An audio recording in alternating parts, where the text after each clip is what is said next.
자, 우리 옆에 분들과 다시 한번 인사하겠습니다. 오늘 정말 잘 오셨습니다. 자, 은혜 받기 원합니다. 자, 이 자리에 참석한 여러분들의 신년 가운데 우리 하나님께서 허락하시는 한량없는 은혜가 함께 하시게 되시기를 주님의 이름으로 축복합니다. 자, 오늘 우리가 읽은 이 본문을 보면 이 최초의 인류가 심판을 받을 수밖에 없었던 아주 결정적인 이유가 등장을 하는데요. 자, 결론부터 이야기하면 인류는 자기 자신의 잘못을 좀처럼 인정하지 않고 타인에게 그 책임을 떠넘기다가 에덴이라는 낙원에서 쫓겨나는 것을 볼 수 있습니다.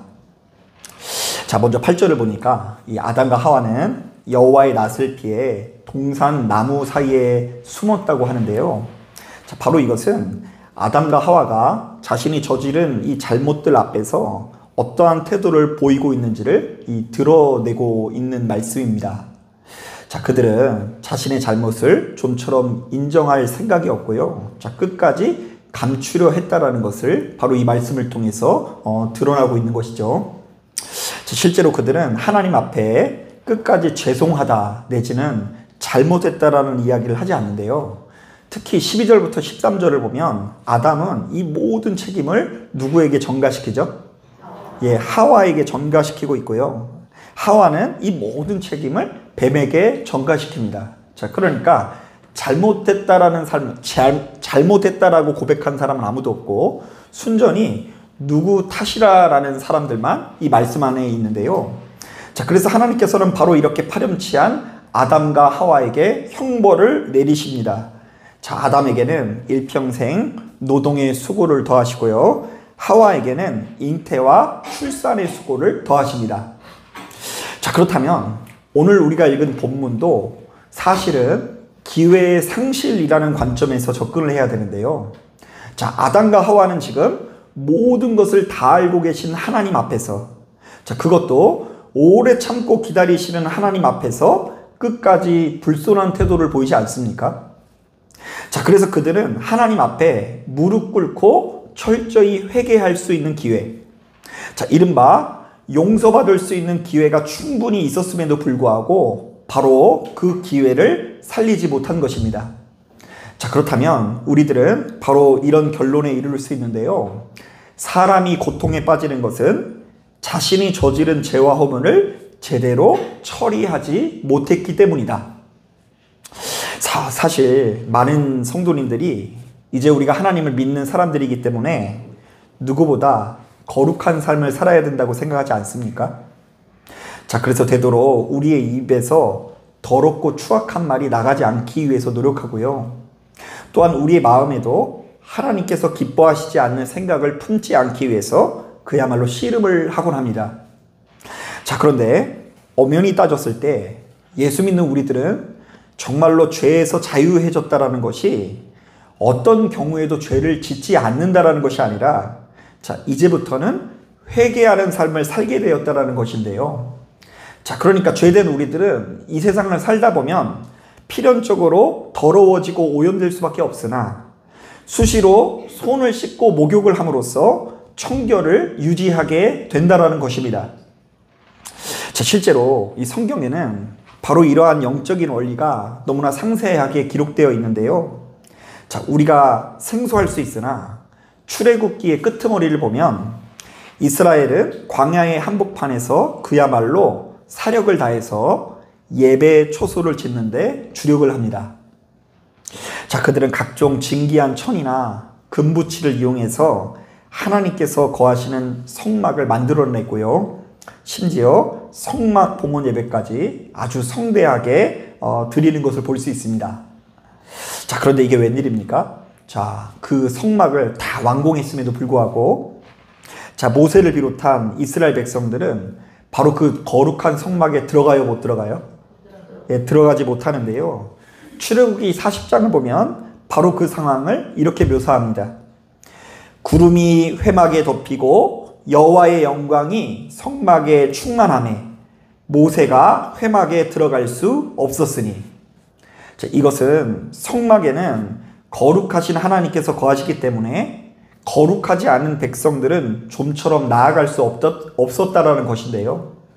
자, 이른바 하나님께서 거룩하신 분이시니 우리도 역시 거룩해져야 그분과 친밀히 교제하고 진정한 생명을 누릴 수 있다라는 것입니다. 자, 그런데 바로 이 장면에서 놀라운 것은 다른 이스라엘 백성들이 성막에 들어가지 못하는 것은 그러려니 하는데, 자, 역사상 가장 위대한 지도자였던 누구도 들어가지 못해요? 예, 모세도 역시 성막에 들어갈 수 없었다라는 것입니다. 사실 그동안 하나님께서는 모세를 통해서 얼마나 많은 기적의 역사를 보여주셨습니까?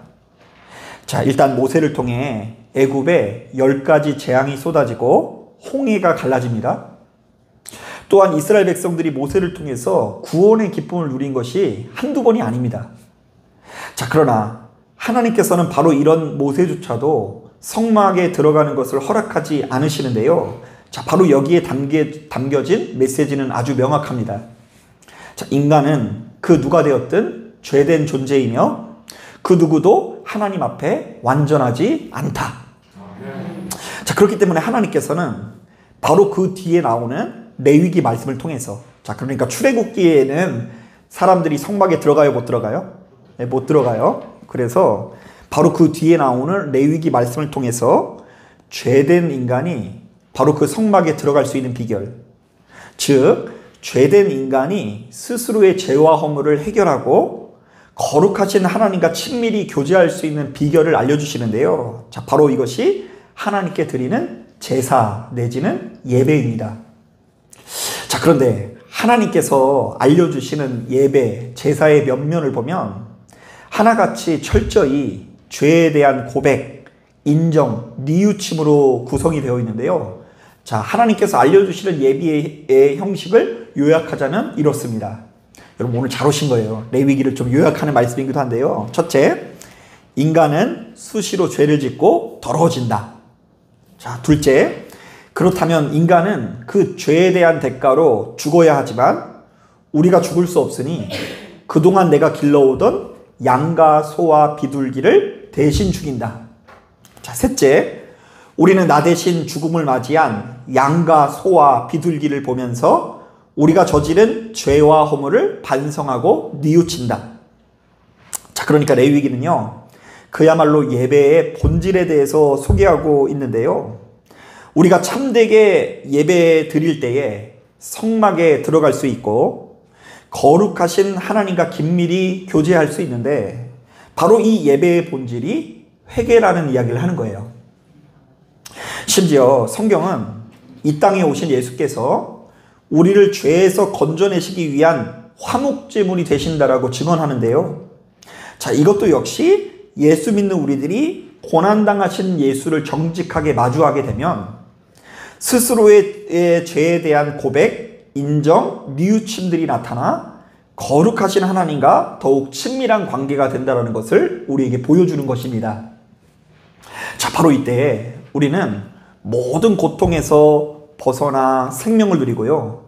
그동안 우리에게 만연해 있었던 미움, 다툼, 시기, 질투를 벗어버리고 진정한 하나님의 나라를 소유하게 되는 것입니다. 자, 우리 한번 따라해 보겠습니다. 예수 믿는 우리들은 스스로의 죄와 허물을 인정하고 철저히 회개할 때에 고통에서 해방될 수 있다. 자, 그러니까 오늘 말씀에 의하면 우리가 우리에게 만연해 있는 이 고통의 원인을 자꾸 다른 사람을 탓하면 그것이 우리들에게 끝없는 고통으로 이어지고, 그 모든 고통의 한복판에서 그럼에도 불구하고 먼저 누구를 돌아볼 때에, 나 자신을 돌아볼 때에 그 모든 고통에서 해방될 수 있는 길이 열리게 된다라는 이야기를 하는 거예요. 자, 바로 이런 관점에서 최근 유튜브에서 크게 화제가 된 영상이 있습니다. 우리는 교회라는 곳을 담임하시는 이 박광리 목사님께서 설교하신 내용을 짧게 요약한 이른바 쇼츠 영상인데요. 자, 저도 목사인지라 이게 왜 그렇게 화제가 되나 궁금해서 클릭해 보았더니 바로 이런 내용이었습니다. 이런 교회는 절대 가지 마십시오. 자, 궁금하죠? 자, 이분에 의하면 이 성도들이 혹시나 이사를 가거나 이민을 가셔서 교회를 옮기게 되었을 때 절대로 가서는 안 되는 교회가 있다고 하는데요. 자, 크게 4가지 모습을 가지고 있다고 합니다. 첫째, 자기 교회 큰 건물 가지고 있다고 자랑하는 교회.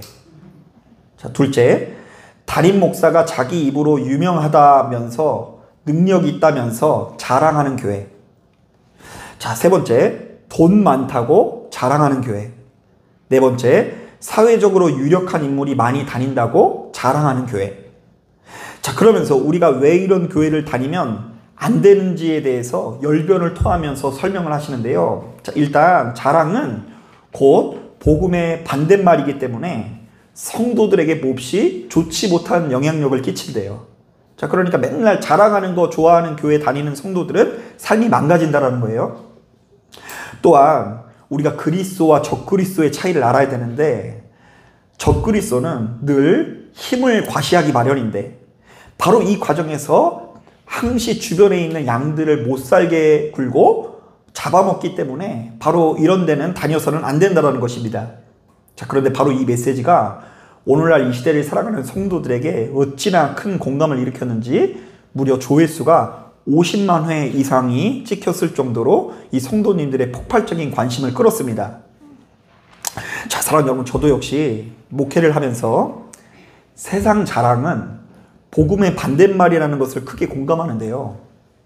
왜냐하면 예수 믿는 우리들이 신앙생활 내내 자신을 낮추고 비우고 죽어지는 것에 주력하는 것이 아니라 자신을 높이고 드러내고 자랑하는 것에 주력하다 보면 나도 모르는 사이에 주께서 약속하시는 저 천국은 저 멀리 떠나고 어느새 우리들의 삶은 너무나 큰 고통 가운데 빠져들기 때문입니다. 일단 맨날 자랑해야 되니까 내 잘못과 허물은 은근슬쩍 감춰버리거나 좀처럼 인정하지 않고요. 심지어 다른 사람들이 다 나쁜 사람이라고 묘사하곤 합니다.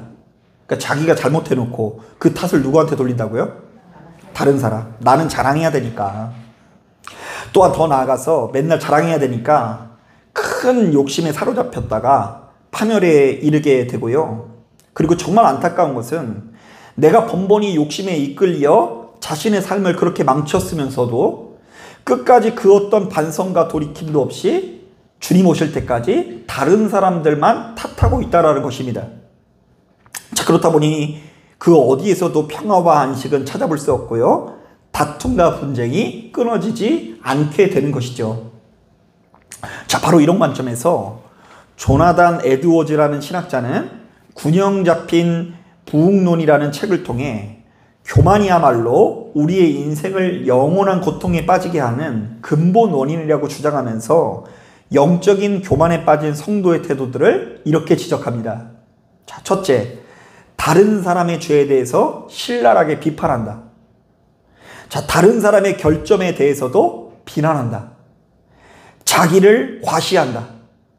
자기는 항상 다른 사람보다 낫다고 생각하고 분리시키려 한다. 자신과 반대되는 의견은 자신을 공격한다고 생각한다. 자신이 비난당할 때 비난받는 일을 더 열심히 한다. 하나님과 사람 앞에 자만한다. 자신이 주목받고 존경받는 것을 당연하게 생각한다. 다른 사람을 소홀히 대한다. 자기를 비난하는 사람은 어떤 대화나 토론을 거부한다. 즉, 사람은 자신의 죄와 허물은 좀처럼 인정하지 않고 타인의 잘못을 끝없이 비난하고 비판할 때에 결단코 생명을 누릴 수 없다는 이야기를 하는 것입니다. 자, 여러분, 이런 점에서 1990년대에 카톨릭에서 네타시오라는 운동을 벌여서요, 큰 화제가 된 적이 있습니다. 자, 네타시오라는 말은요, 천주교 교인들이 누구나 다 가지고 있는 이 기도문에 나오는 고백의 기도 중 내가 전능하신 하나님과 형제들에게 생각과 말과 행위로 많은 죄를 지었으며 의무를 소홀히 했다라는 사실을 고백하면서 그 가슴을 치면서 내 탓이요, 내 탓이요, 내 큰 탓이로다 하는 기도문에서 따온 말입니다. 자, 그러니까 기도문이 되게 입체적이죠. 그냥 죄송합니다 이게 아니라요. 가슴을 치면서 이렇게 고백을 하게 돼 있어요. 내 탓이요, 내 탓이요, 내 큰 탓이로소이다.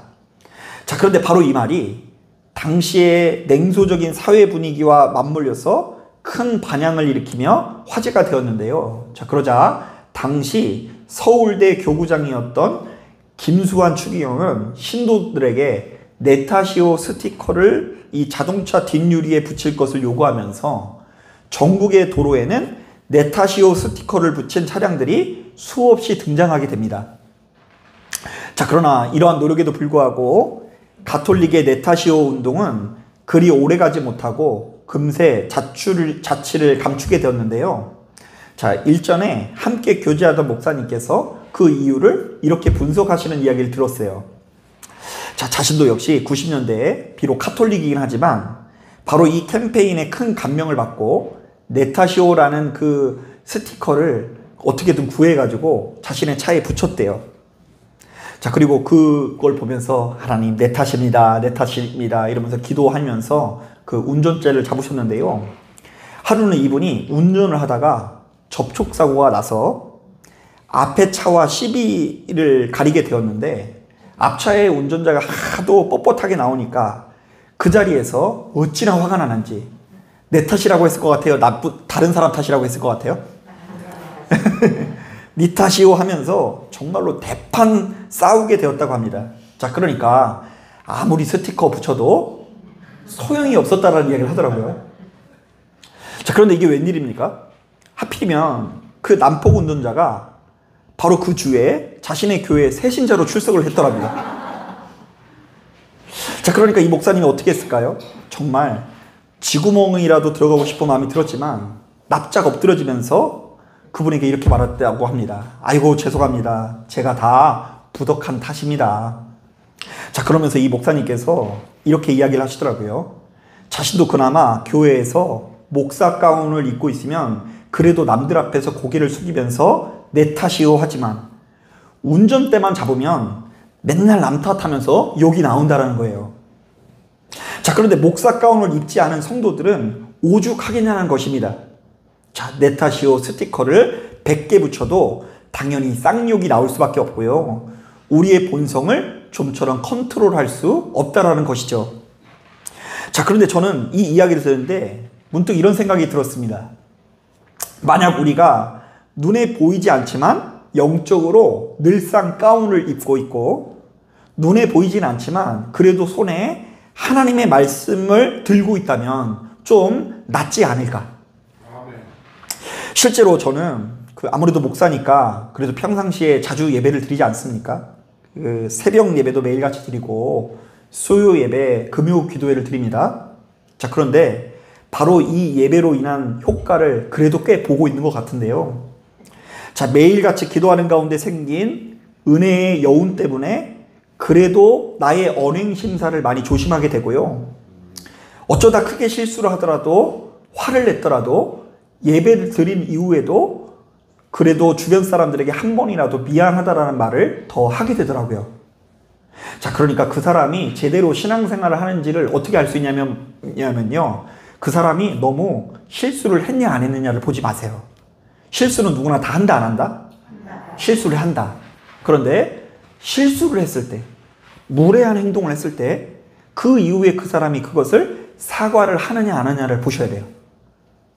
괜히 잘못해놓고 이게 잘못이 아닌 것처럼 포장을 한다거나 괜히 그것이 잘못해놓고 다른 사람들이 더 나쁜 사람인 것처럼 이야기한다고 한다면 그 신앙은 잘못된 작동을 하고 있는 것이고, 우리가 제대로 된 신앙생활을 하고 있다고 한다면 바로 은혜의 여운이 남아서 우리의 언행 심사를 조심하고 한 번이라도 미안하다라는 사과를 하게 된다는 것입니다.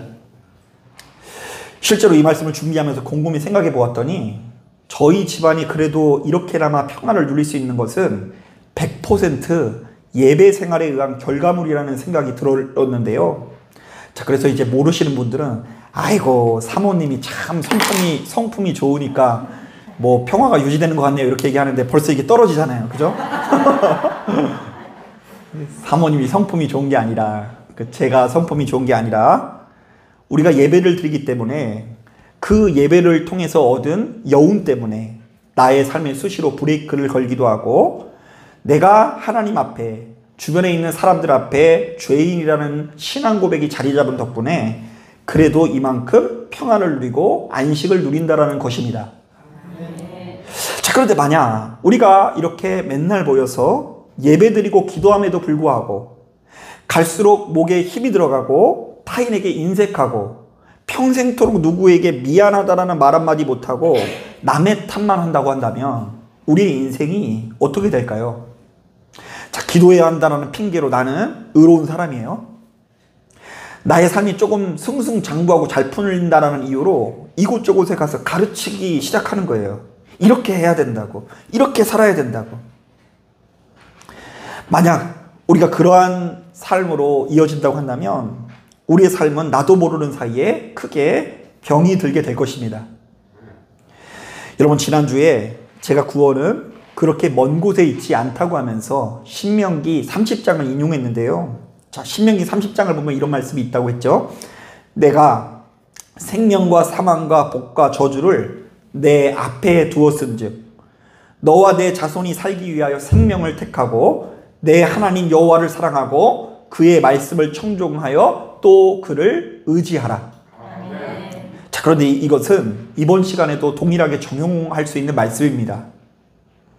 자, 우리의 인생이 생명과 안식을 누리지 못하고 큰 고통과 괴로움에 빠지는 이유는 어쩌면 그리 멀리 떨어져 있는 것이 아니라 우리의 가장 가까운 곳에 있는데요. 매번 자신의 죄와 허물을 발견하지 못하고 일평생 누구 탓만 하는 사람들은요, 갈수록 큰 고통에 빠지게 되고요. 매사에 무엇보다 자기 자신을 돌아보고 뉘우치고 끝없이 회개하는 사람이 그 모든 고통의 한복판에서 벗어나는 길을 발견하게 될 수 있다는 이야기를 하는 거예요. 자, 누가복음을 보니까 주님께서도 이렇게 말씀하십니다. 어찌하여 형제의 눈 속에 있는 티를 보고 내 눈 속에 있는 들보를 깨닫지 못하느냐? 너는 내 눈 속에 있는 들보를 보지 못하면서 어찌하여 형제에게 말하기를 형제여 나로 내 눈 속에 있는 티를 빼게 하라 할 수 있느냐? 외식하는 자여 먼저 내 눈 속에서 들보를 빼라. 그 후에야 내가 밝히 보고 형제의 눈 속에 있는 티를 빼리라. 자, 그러니까 오늘 이 예배를 드리면서 우리는 무엇을 먼저 해야 돼요? 내 눈 속에 있는 들보를 발견하고 그것을 빼내는 시간으로 삼아야 하는 거예요. 또한 고린도전서 11장을 보니까 바울도 성도들에게 성만찬 예식에 관한 말씀을 전하면서 이렇게 조언합니다. 사실 이제 당시 성도님들은 그 성만찬 예식을 하면서 그때 나누는 이 포도주와 떡에 큰 의미를 부여했거든요. 그래서 이제 어디 아픈 데 있으면 그 포도주를 슬쩍 발라가지고 이렇게 찍어 바르고 막 그랬어요. 왜냐하면 이게 예수님의 피여서 어떤 문제를 해결해 준다고 여겼기 때문이에요. 그래서 심지어 어떤 분들은요, 그 포도주를 조금 빼돌려가지고요, 집에서 보관하고 있다가 누가 배가 아프다 그러면 그걸 먹이기도 하고요. 어떤 좋은 일이 있어야 될 때에요, 그 포도주를 이 문에다가 이렇게 발라놓고 재수가 잘 풀리기를 바라곤 했다고 합니다. 자, 그런데 그런 정서를 가진 당시 교인들에게 이 사도 바울이 뭐라고 조언하는 줄 아세요? 잘 들어보세요. 사람이 자기를 살피고 그 후에야 이 떡을 먹고 이 잔을 마실지니 주의 몸을 분별하지 못하고 먹고 마시는 자는 자기의 죄를 먹고 마시는 것입니다. 자, 그러니까 이 얘기는 뭐냐면, 어떤 분들은 성만찬 예식하기 전에 마음이 불편하면 참여하지 마라, 뭐 이렇게 해석하는데요. 그게 아니라 성만찬 예식의 본질은 스스로의 죄에 대한 고백, 인정, 뉘우침이라는 이야기예요. 자, 그러니까요, 어느덧 이 레위기에 나와 있는 말씀과 이 고린도전서에 나와 있는 말씀이 연결되는데요. 자, 구약 성경에 나와 있는 5대 제사 있잖아요. 뭐 번제, 소제, 화목제, 속건제, 속죄제, 막 복잡하게 나와 있지만 이 제사들의 근원이 죄를 뉘우치는 것이다. 자, 그런데 고린도전서에 나와 있는 이 성만찬 예식의 본질도 자신의 죄를 돌아보기 위해서 하는 것이다. 그리고 오늘 이 예배도 연결되는데요. 우리가 굳이 바쁜 일상을 쪼개면서 이 자리에 앉아서 예배드리는 이유는 그 무엇보다 먼저 나를 돌아보기 위해서인 거예요. 여러분, 물론 우리가 이 예배를 통해서 이왕이면 눈물이 펑펑 쏟아졌으면 좋겠고요. 이왕이면 우리가 함께 모여서 기도하는 가운데 막 입이 막 풀리면서 방언이 터졌으면 좋겠죠. 그리고 이왕이면 눈이 감으면 눈앞에 환상이 보였으면 좋겠어요. 자, 그런데요, 제가 가만히 보니까 기적의 역사는요 짧아요. 어제 하나님께서 나의 암을 고쳐주셨어도 오늘이면 쉽게 잃어버리는 것이 우리들의 순리고 본성이에요. 자, 그렇다고 한다면 우리가 기적으로 구원을 받는 것이 아니라 무엇으로 구원을 받는다고요? 예, 하나님의 말씀으로 구원을 받는데, 바로 그 말씀을 이 베개로 삼고 이렇게 비고 자면은 구원을 받는다는 얘기가 아니라, 하나님의 말씀이 우리의 심령에 작동을 해서 내가 지난 한 주 동안 얼마나 많은 실수와 죄를 범했는지를 깨닫고 그러지 않기 위해서 노력하는 가운데 생명을 누린다라는 이야기예요. 아멘. 그렇게 보면 지난 한 주 동안 우리가 얼마나 많은 죄를 지었습니까? 그러면 일단 오늘 예배 드린 다음에 기도할 때 잠시 잠깐 기도하면서 하나님께 용서를 구해보세요. 그리고 여러분들이 실수한 것, 잘못한 것이 있다고 한다면 옆에 있는 누군가에게 솔직하게 한번 고백해보는 거예요. 여보, 그때 내가 말이 좀 거칠게 나가서 미안해. 여보, 내가 그때 화가 나서 안 해야 되는 말을 해서 미안해. 그리고 생각해보니까 당신은 잘못이 없고 이 모든 잘못의 책임이 사실은 나한테 있는 것 같아. 자, 그러면요, 우리가 했던 말이 도로 들어간다 안 들어간다? 100% 들어가지는 않지만 그래도 그 중에 일부는 들어가서 우리가 조금 더 나은 삶으로 인도함을 받게 되는 거예요. 그런데 그냥 우리가 한 달에 500만 원씩을 갖다 드리고, 너무 작나요? 한 달에 1000만 원씩을 갖다 드리고, 그리고 막 집을 10억짜리를 사주고, 막 밍크 코트에, 그리고 명품 지갑과 그리고 명품 그 핸드복을 사주면서 말 한마디로 그냥 이 모든 책임이 다 순전히 당신 탓이고, 당신이 나쁜 사람이고, 당신 때문에 내 인생이 요모양 요꼴이라고 이야기하면 그동안 내가 이루어 놓았던 모든 성취와 베푸는 것이 아무것도 아닌 것이 되는 것입니다. 사랑하는 여러분, 바로 이 말씀에 귀를 기울이시고 우리의 본성을 넘어 생명을 누리시길 바랍니다. 우리는 본성상 매번 남의 죄와 허물은 크게 여기고 자기 자신의 죄와 허물은 경홀히 여기기 마련이죠. 자, 그런데 바로 이러한 삶의 방식으로는 파멸에 이를 수밖에 없습니다. 그래서 모여서 자꾸 그렇게 좋지 못한 이야기를 하는 모임은 거절하세요. 괜히 거기 끼지 마세요. 아무리 거룩해 보이는 사람도 모여서 맨날 부정적인 이야기, 남에 대해서 뒷담화하는 이야기, 뭐 그런 거 하는 모임이라고 한다면 그 모임이 좋은 모임이 아니에요. 여러분, 그런 모임은요, 여러분 빠졌을 때 여러분 또 욕한다니까요. 그러므로 우리는 부단히 기도하고 예배하는 가운데 형제의 눈 속에 있는 티가 아니라 나의 눈에 있는 들보를 먼저 보고 스스로의 죄에 대한 충분한 고백, 인정, 뉘우침이 성숙해지는 여러분 되기를 주님의 이름으로 축복합니다. 자, 기도하겠습니다.